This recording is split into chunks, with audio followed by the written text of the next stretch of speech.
Kwa wote ambao wananifuatilia TikTok, umeandika Blessing Kamabu, ubarikiwe sana. Leo nimekuja kitofauti, na kuna kitu ambacho nataka nikuambie wewe ambao unanifuatilia sana, sababu najua kitakusaidia,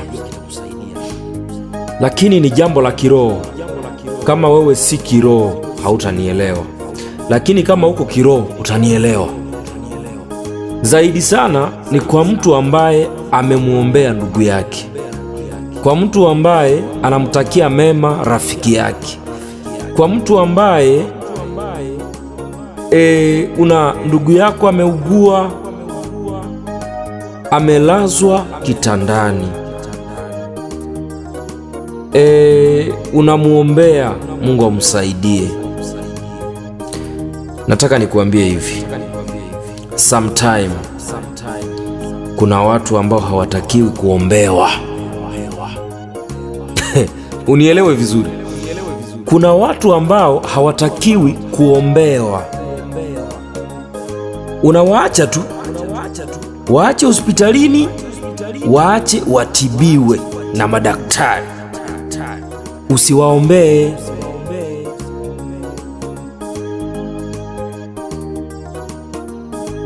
Kama hujaelewa kitu, nifuatilie.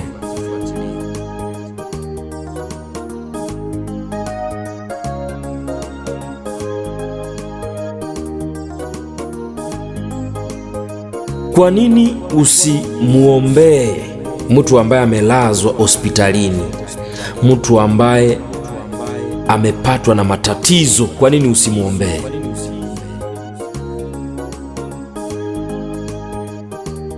Mwache tu,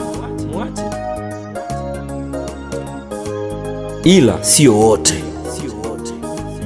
Kuna mtu ambaye anatakiwa aombewe, amelazwa hospitalini lazima aombewe, lakini kuna wengine pia usisubutu hata kumuombea. Wakati unamuombea unakuwa umemchokoza Mungu. Sasa nasema jambo hili liko kiroho sana. Kama wewe si mtu wa kiroho hutanielewa.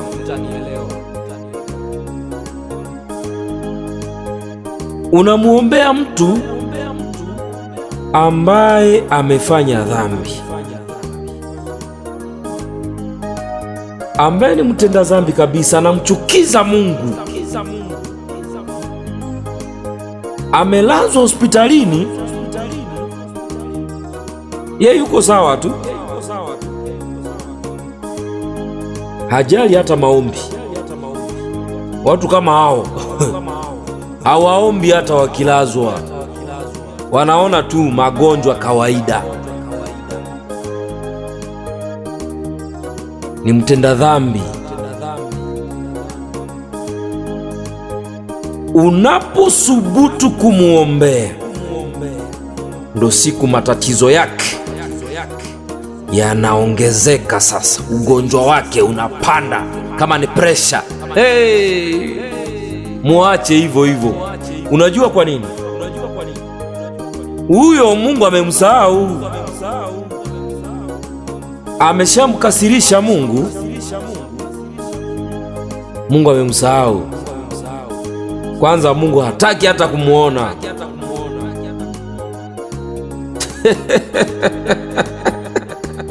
Mungu hataki kumuona, hataki kumsikia. Sasa wewe uko kiroho kabisa, na unajua ukiomba Mungu atasikia maombi yako. Unamwambia Mungu, saidia huyu ndugu, saidia huyu mama, Baba msaidie. Unafika pale kitandani hospitalini, mahali ambapo amelazwa, unapiga dua. Sasa na Mungu, sababu anakusikiaga unapoomba, anakusikia. Na Mungu anajiuliza, sasa huyu anasema mtoto wangu ameniomba. Sasa wakati anaangalia, sasa nilizani kuna shida lake, akumbe kuna mtu anataka nimsaidie. Sasa wakati Mungu anaangalia yule mtu ambaye anataka asaidiwe ni mtenda dhambi, Mungu anasema no, kuna watu hawastahili. Ndio maana unakuta magonjwa ya wengi. Na kuambia hivi,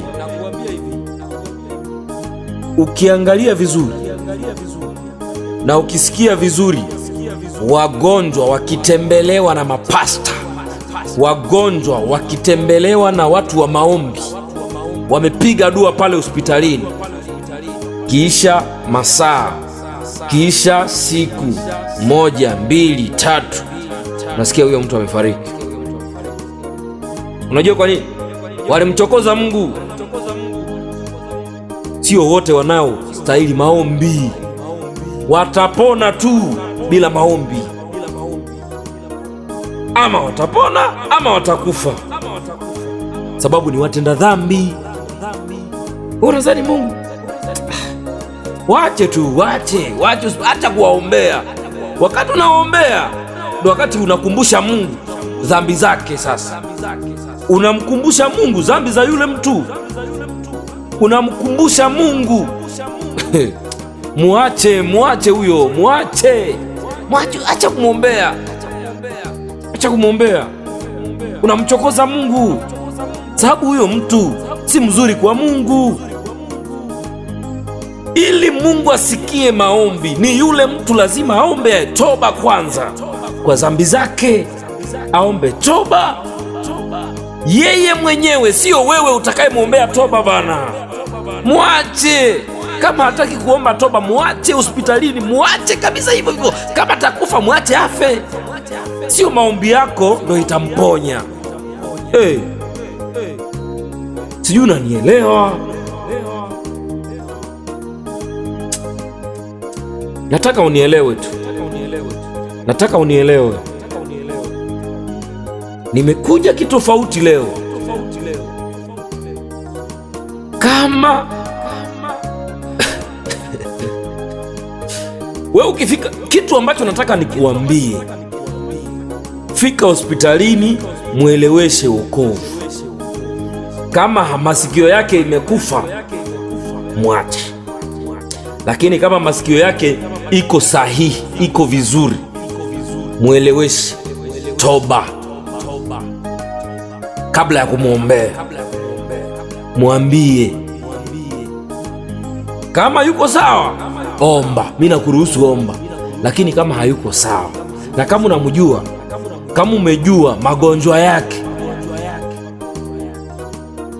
ni magonjwa aina fulani hivi, kama unajua maisha yake ni maisha washerati, wizi, uongo, yaani vitu ambavyo vinamchukiza Mungu, kama unajua, acha kumwombea, mufundishe toba.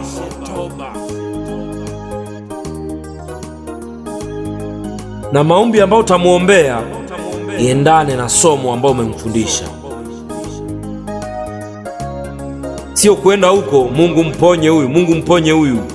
Unamkumbusha Mungu vitisho, vitu vibaya ambavyo amemchukiza.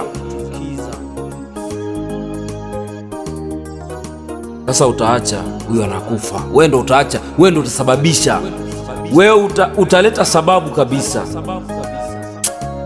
Sijui umenielewa? Mwache. Kama hutaki kumfundisha, mwache afe, mwache apone. Atapona tu, kama atapona atapona, kama atakufa atakufa. Sio maombi yako ndo itamponya.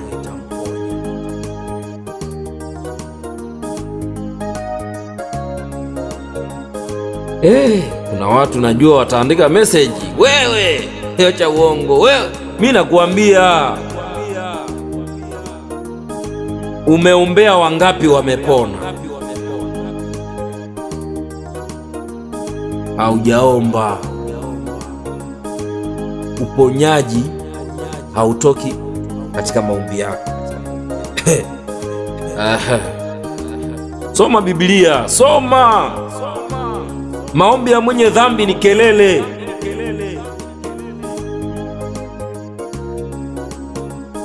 Maombi ya mwenye dhambi ni nini?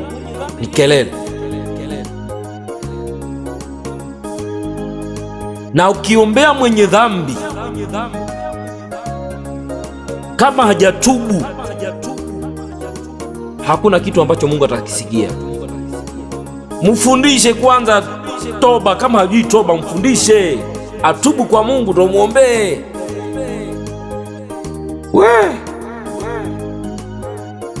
Sijui unanielewa?